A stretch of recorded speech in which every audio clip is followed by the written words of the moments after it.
السلام علیکم دوستوں، کیا حال ہے؟ آج کی ہماری جو ویڈیو ہے وہ موسمی اعتبار سے یہ دسمبر، جنوری اور فروری یہ برائلر چیزیں کے لیے ٹمپریچر کو کیسے سیٹ کیا جائے اور کتنا پورے فلاق کے اندر ٹمپریچر کو رکھا جائے، اس موضوع پہ ہے۔ تو یہ چاہے نئے فارمر ہوں یا پرانے فارمر، سب کے لیے اس کا ٹمپریچر وغیرہ کا ٹاپک ایک جیسا ہی ہے۔ تو سب سے پہلے آج بات کرتے ہیں کہ موسم سرما میں چوزے کا، بریلر کا پہلے 4 ہفتے یعنی تقریباً 4 ہفتے ہی ہوتے ہیں ٹوٹل فلاک تیار ہونے میں، اس میں ٹمپریچر کو کتنا ایڈجسٹ کیا جائے، کیونکہ ٹمپریچر کا اس موسم سرما میں بہت اہم کردار ہوتا ہے پورے فلاک کے اندر، کیونکہ زیادہ سے زیادہ دن تک آپ کو بروڈنگ کرنی پڑتی ہے اس فلاک کے اندر۔ تو سب سے پہلے بات کرتے ہیں کہ پہلے ہفتے میں شیڈ کے اندر کا ٹمپریچر کیا ہونا چاہیے۔ ابتدائی دنوں میں چوزا بہت چھوٹا اور بہت کمزور ہوتا ہے، اس لیے اس کو ٹمپریچر کی زیادہ ضرورت ہوتی ہے۔ تو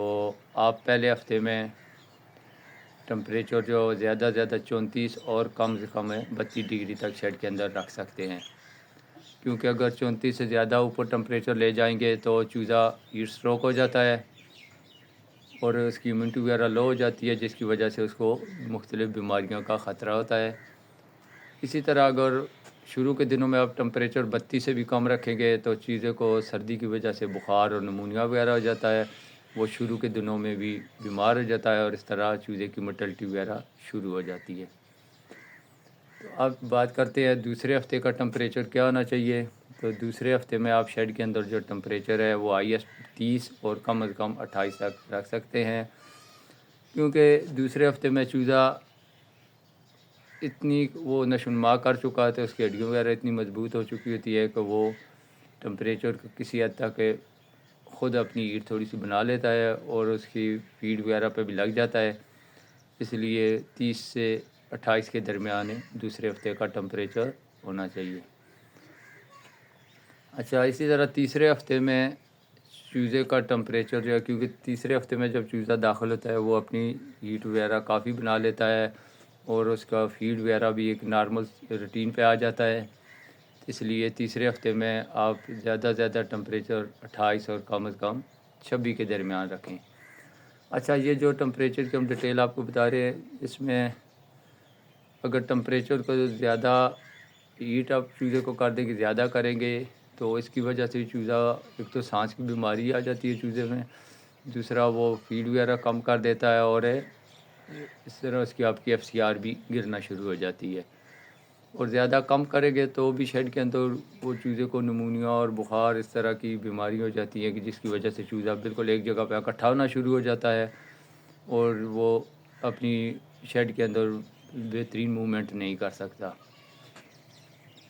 اسی طرح چوتھے ہفتے میں شیڈ کے جو ٹمپریچر کی زیادہ 24 اور 22 کے درمیان اس کا ٹمپریچر آخری ہفتے میں ہونا چاہیے، کیونکہ چوتھے ہفتے میں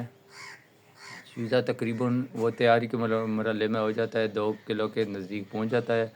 تو اس وقت اس کی اپنی کافی زیادہ ہیٹ ہوتی ہے اور شیڈ کے اندر بھی کافی زیادہ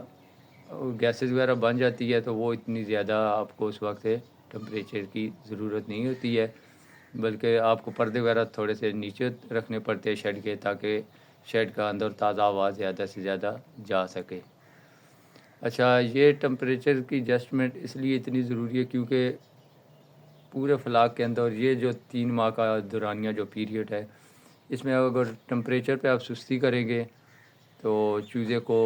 جس طرح گرمیوں میں گرمی کی وجہ سے بیماری لگ جاتی ہے، اس طرح موسمی شدت جو ہے وہ ان پہ اثر انداز ہوتی ہے اور چوزے بیمار ہونا شروع ہو جاتے ہیں۔ آپ کوشش کریں کہ شیڈ کے اندر اس طرح کا ڈیجیٹل میٹر رکھیں جس کے ذریعے آپ اس کے اندر امیونٹی وغیرہ، ہوا میں نمی اور ٹمپریچر وغیرہ آسانی سے اس کے اندر آپ نوٹ کر سکتے ہیں، اور کوشش کریں شیڈ کے اندر ٹمپریچر ایک جیسا ہونا چاہیے۔ جتنی جگہ پہ بھی چوزا ہو، آپ کی بروڈنگ وغیرہ کا جو بھی جگہ ہے وہاں پہ ٹمپریچر کوشش کریں ایک جیسا ہونا چاہیے۔ تو امید ہے آپ کو ہماری آج کی یہ ویڈیو پسند آئی ہوگی، تو پلیز ہمارے اس چینل کو سبسکرائب ضرور کر دینا۔